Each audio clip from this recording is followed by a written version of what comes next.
Sulpice Oscar Baguidi, bonjour. Bonjour, cher Winner Abessi. Bonjour à tous. L'affaire ICC Service est décidément une éponge imbibée de révélations. Mémorandum et mini-mémos se bousculent avec des brouettes de déclarations versées dans la poubelle à scandale. La nouvelle cloche vient de la branche Abou Salomo Yahi de la famille Yahi et nous en sommes désormais à de révélations intimes sur une échelle élevée dans la quête de la vérité dans le drame national de l'escroquerie à grande échelle. La part de vérité des proches de Yahi affiche des symptômes du surréalisme au regard de l'apologie de la virginité du chef de l'État faite dans le boucan des gardes chiourmes et chantre indécrottable du changement. Mais on semble avoir dans ce nouvel épisode, avec des acteurs de la famille, les pieds sur terre. La fâcherie vient de l'arrestation d'Abou Yahi, cousin de Boni Yahi, considéré comme proche de lui qu'aucun des membres de la famille du président. Et voici ce que dit la famille de l'acoquinement Boni Yahi, Émile Tegbenou. Abou Yahi a conduit M. Tegbenou auprès du président de la République qui a été à son tour séduit par les idées de M. Émile Tegbenou, lui promettant de faire le nécessaire pour le mettre au courant des marchés publics béninois. Quant à M. Abou Yahi, le président Yahi lui recommanda de travailler en étroite collaboration avec Tegbenou dans la conduite des marchés de fourrage.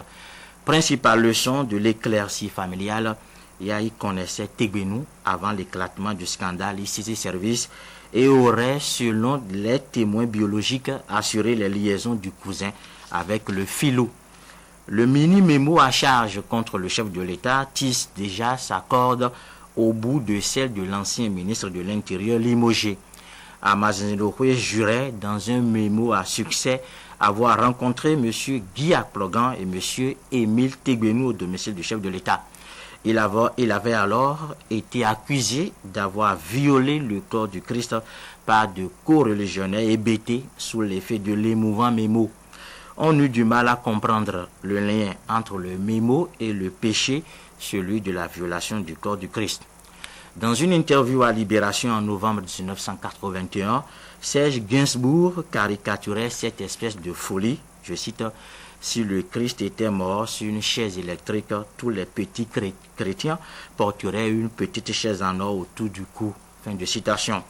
Abou Fils a-t-il lui aussi violé le corps du Christ en confirmant le contact entre Yahi et Tegbenou avant l'éclatement du scandale? Le camp Yahi s'est mis en boule après les écrits brûlants du courageux Zinzin. Quelques-uns des logis yahistes désemparés et bilés hurlaient piteusement et théâtralement un complot de l'opposition. La conspiration est-elle désormais celle de la famille? Et le corps du Christ est-il maintenant domestiqué et abîmé à volonté? Pauvre Christ dont le corps est malmené en plein scandale. Quittons le champ de l'insensé. Connaître ou ne pas connaître Tegbenou ne relève ni de la foi ni de l'athéisme. Que pensent les supporters forcenés du président après le cinglant désaveu familial subi par leur idole de la Marina? Il est à craindre que le camp Yahi verse dans l'insolite en s'abreuvant de l'irrationnel.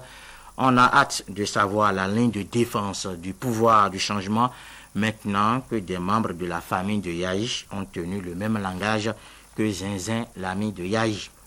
Je souris déjà à l'idée qu'on nous dira que Yahi n'a pas rencontré Tegbenou, responsable de ICC Service, mais Tegbenou Messi du fourrage et PDG de la Société Nouvelle Alliance du Bénin.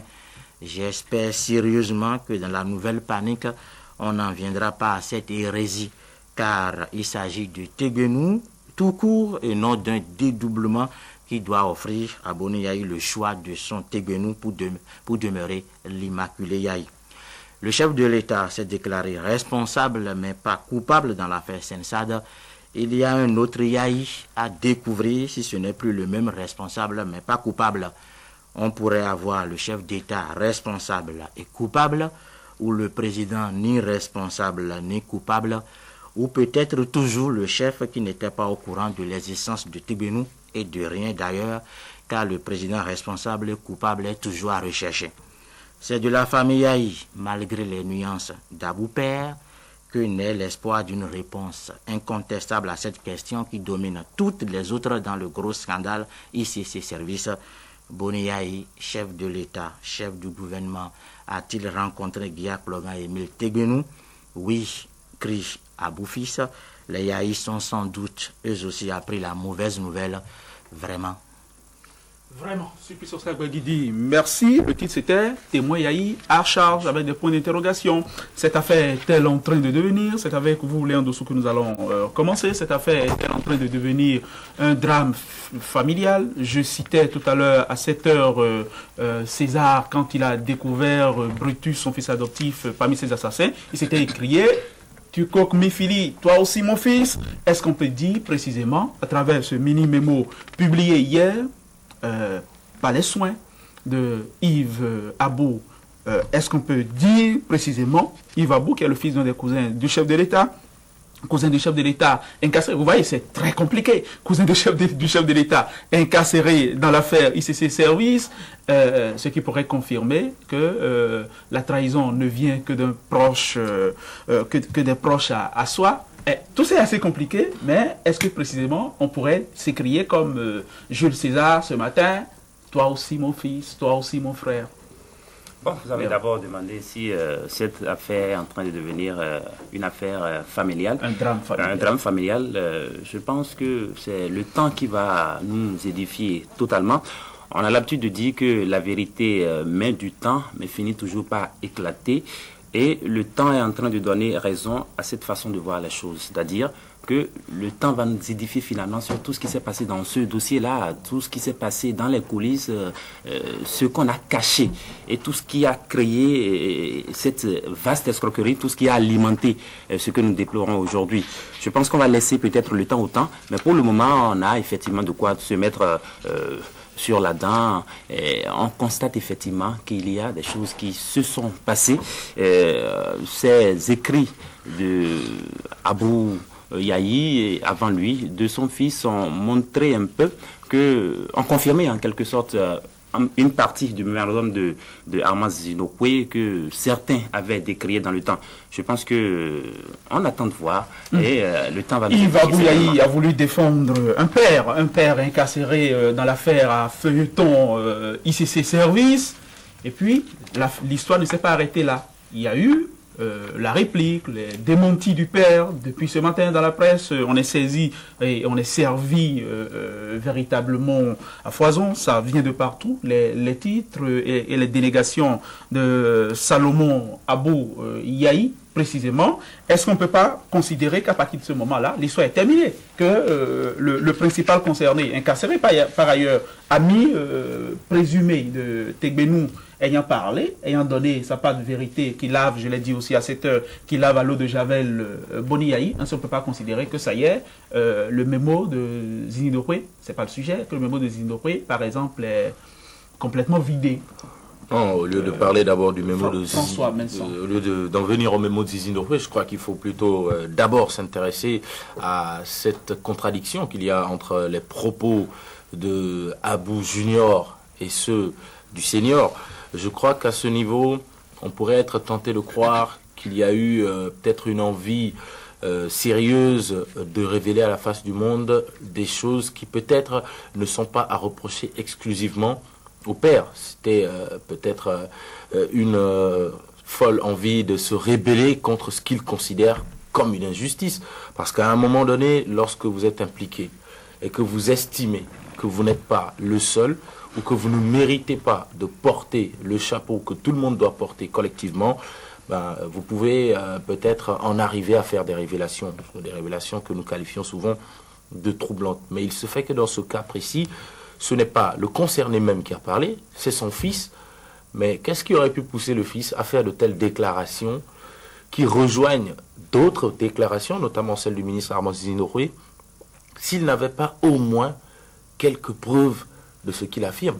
Parce que aujourd'hui, il est facile pour la justice ou pour quiconque de saisir les instances compétentes et d'interpeller sérieusement Abou Junior pour lui demander d'où tient-il ces allégations, d'où tient-il ces affirmations? Qu'est-ce qui peut nous prouver qu'effectivement, le chef de l'État connaissait bel et bien Émile Teigbénou et Guy Aplogan avant que l'affaire ICC Service n'éclate au grand jour? Mais il y a malheureusement des faits qui viennent aujourd'hui un tout petit peu mettre à mal les déclarations de Abou Salomon Père.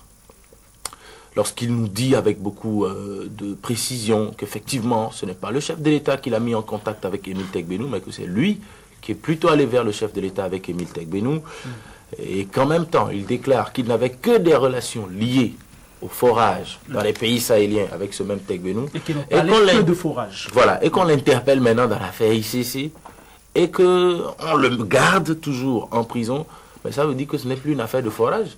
Ça veut dire que c'est parce qu'on le soupçonne d'être impliqué dans l'affaire ICC qu'on l'a mis là. Et curieuse anecdote, on a vu les images sur les télévisions.